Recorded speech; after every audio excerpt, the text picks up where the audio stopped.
What's up bro, sis, motherfucker sekalian, Hazwan Syabebe, hashtag bukan Zizan, the best kepala tahu in the world. Video kali ini adalah video premier. Kalau korang nak hantar duit raya, bolehlah hantar super chat dan juga super sticker dekat video premier kali ini. Kalau korang berminat nak dapatkan barang wrestling dekat Shopee, aku ada letak satu link yang bawa korang ke page Shopee yang jual barang wrestling tu. Nak tahu barang apa? Make sure korang tekanlah link tu.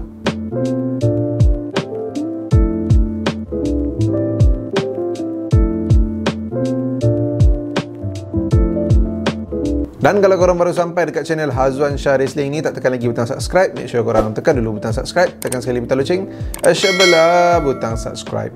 Ok, untuk video kali ni aku nak cover satu cerita yang kalau ikutkan panas pada minggu lepas lah. Bukan panas minggu ni dah, tapi still masih lagi ada orang bercerita dan duk tertanya apa sebenarnya yang dah terjadi. Ok, untuk video kali ni kita nak cerita pasal apa yang dah terjadi. Tapi aku beritahu dululah apa yang WWE dah umumkan dekat diorang punya website, diorang punya statement yang diorang dah isukan, dan juga beberapa rumors ataupun gosip, cerita-cerita belakang daripada beberapa sumber yang dah dikongsikan. Tapi sedikit disclaimer lah, tak tahu cerita mana yang benar, yang WWE cerita benar ke, yang cerita daripada beberapa sumber lain tu yang benar kan. So hanya sekadar sharing dekat korang. Jadi kali ni kita akan banyak bergosip sedikit lah. Harapnya tidak memfitnah mana-mana. Aku hanya menyampaikan je antara cerita-cerita yang aku dengar tu lah.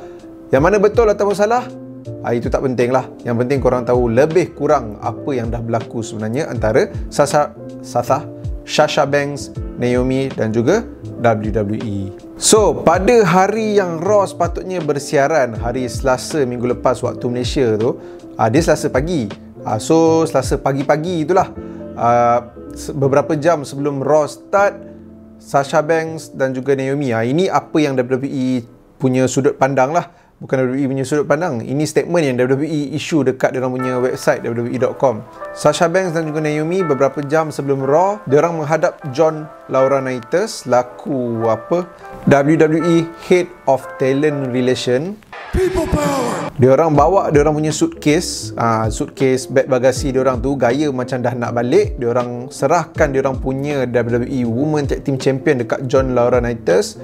Dia bagi tahu yang diorang ni tak dihormati secukupnya sebagai Tag Team Champion. Ikut statement yang WWE isukan ni juga, WWE tulis yang Sasha Banks dan juga Naomi ada claim yang diorang tak selesa nak bergusti dengan antara dua oponen yang patutnya diorang lawan dekat Raw malam tu. Tapi diorang tak bagi tahu siapa lah. So maybe boleh jadi Becky Lynch, boleh jadi Asuka, boleh jadi Nikki ASH ataupun Doudrop.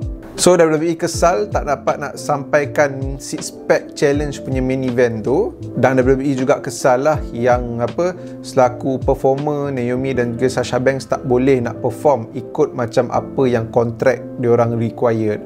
So itu statement daripada WWE. Dan lepas je statement daripada WWE tu dikeluarkan, adalah juga beberapa sumber yang bagi tahu Sasha Banks unfollow beberapa akaun yang kena-mengena dengan WWE lah. Antaranya akaun Bayley, Becky Lynch, The Usos, Seth Rollins, Roman Reigns, Vince McMahon dan juga akaun WWE tu sendiri. Dan Sasha Banks masih lagi follow akaun John Cena, Naomi dan juga Tamina. Ok, daripada part WWE punya cerita tu dah selesai. Ini cerita daripada beberapa sumber lah. Contohnya macam Dave Meltzer, PW Insider, Brian Alvarez. So cerita yang pertama ni, dikatakan yang Sasha Banks tak berapa nak setuju dengan idea Vince McMahon untuk match Six Pack Challenge tu. Yang 6 orang akan berlawan menang jumpa Bianca Belair kan. Sasha memang berdegil nak dia punya idea tu diikut ataupun pendapat dia tu didengar. Dan dalam masa yang sama, Vince McMahon pun berkeras yang dia nak Sasha ikut apa yang dia dah plan. Disebabkan Sasha tak boleh nak terima planning WWE dan juga Vince McMahon, dan diorang pun tak nak ikut apa yang Sasha harapkan. Jadi Sasha ambil keputusan untuk nak tinggalkan building tu lah. So nak walk out, nak belah macam tu je.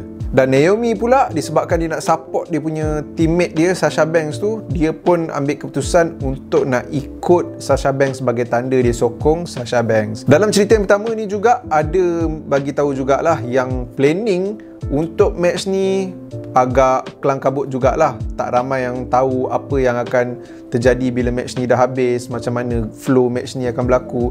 Referee pun tak ada lagi, producer pun tak ada lagi. Tapi sejauh mana kesahihan tu, hanya cerita kan. Tak tahulah kalau benda tu betul berlaku, itu merupakan penyebab Sasha Banks dan juga Naomi belah. Cerita yang kedua pula, untuk match six pack challenge diorang ni, dijadualkan yang sepatutnya Naomi menang match ni dan Naomi akan cabar Bianca Belair dekat pay-per-view Hell in a Cell. Tak jelas adakah Sasha dan juga Naomi tak suka keputusan yang diorang Naomi akan menang jumpa Bianca Belair tu, ataupun ada beberapa idea dalam match tu yang diorang tak berkenan.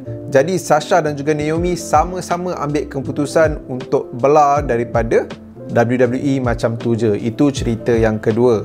Pelik kan? Lawan dengan Bianca Belair dekat Hell in a Cell pun dia rasa nak belah. Mungkin pasal tu WWE kata yang diorang claim diorang tak dihormati secukupnya sebagai tag team champion. Tapi idea WWE yang kuat sebenarnya untuk Hell in a Cell ni adalah Naomi lawan dengan Bianca Belair dan juga Ronda Rousey lawan dengan Sasha Banks.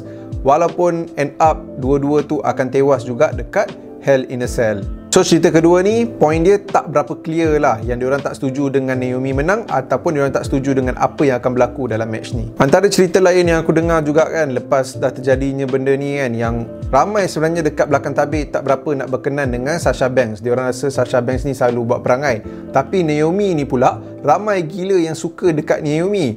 Jadi ramai yang merasakan Sasha Banks ni dah mengasut Naomi untuk belah macam tu je daripada WWE. Walaupun masih dalam kontrak lagi. Dan kalau ikutkan betul-betul pun diorang still in kontrak lah. Tak adalah belah macam tu je. Mungkin diorang akan datang balik lepas everything dah okey. Ataupun mungkin WWE fed up, WWE lepaskan je diorang dua kan. Yang tu kita tunggu dan lihat lah. Dan untuk event dan show akan datang sampai bulan 7, WWE dah pun tarik Naomi dan juga Sasha Banks daripada muncul dekat WWE punya live event. Dan ada juga cerita yang ketiga, tapi cerita ni macam tak ramai orang cerita sangat. Ramai lagi cerita pasal cerita pertama dan juga cerita kedua tu. Tapi aku saja share lah, yang cerita ketiga ni pun wujud juga. Yang lepas je Molly Holly selaku producer untuk match ni bagi tahu dekat Sasha Banks dan juga Naomi yang match ni akan berlangsung, akan buat six pack challenge punya match. And then bila match dah habis, Naomi akan jadi pemenang. Lepas daripada tu, terus Sasha Banks dan juga Naomi hadap John Laurinaitis, dan itulah insiden yang diorang serahkan diorang punya kejuaraan dan belah macam tu je berlaku. So itu dia, boleh kata dalam 4 cerita lah, 1 side WWE, 3 side cerita belakang tabir kan, daripada beberapa sumber. Kalau duk tanya aku kan, siapa salah siapa betul ke, kita tak boleh nak kata apa-apa sekarang ni. Sebabnya the thing is, kita tak tahu apa yang betul, siapa yang salah. Kita tak tahu apa-apa sebenarnya. Kita tak ada dekat situ bila time tu berlaku kan. Silap-silap idea Vince tu macam lampau, mendowngradekan sangat ke apa ke. Sebab tu Sasha Banks rasa macam, weh, kau tak boleh buat aku macam ni, kau tak boleh buat Naomi macam ni. Ataupun kita betul-betul tag team champion ni, kau kena naikkanlah prestige tag team champion. Tapi kau buat macam ni je, patutlah tag team champion jadi macam tu ke apa kan. Jadi disebabkan tu mungkin Sasha dengan Naomi belah. Tapi still kau bekerja bawah orang. Dalam kontrak kau just bagi tahu kau kena perform ikut apa yang orang tu dah set. Aku bagi contoh lah, Roderick Strong, Kyle O'Reilly. Ramai je superstar yang nampak tak lama lagi diorang ni akan dilepaskan. Macam FTR dulu kan, stress apa diguna untuk komedi apa semua. They still get the job done. Diorang still ikut apa yang bos diorang suruh walaupun diorang tak suka. Yes, menjatuhkan karakter diorang, credibility diorang. Tapi diorang still fulfill apa yang kontrak required macam seorang profesional. Dan kalau kau tak boleh tahan ataupun kau tak berkenan ke apa ke, kau suarakan betul-betul dengan profesional. Ataupun kalau kau rasa tempat lain boleh bagi kau better creative opportunity ke apa-apa yang kau nak ke, dan kau minta untuk dilepaskan lah. Walaupun aku tahu dia tahu susah untuk WWE nak lepaskan dia, but then just be a professional lah. Untuk walk out macam tu, aku tak rasa itu satu perbuatan yang profesional. But then lagi sekali, aku tak tahu sebenarnya apa yang berlaku. Jadi tak nak salahkan Sasha, tak nak salahkan WWE. Just that kalau ikut dari segi moral, kau just do your job as a performer lah, ikut kontrak kau.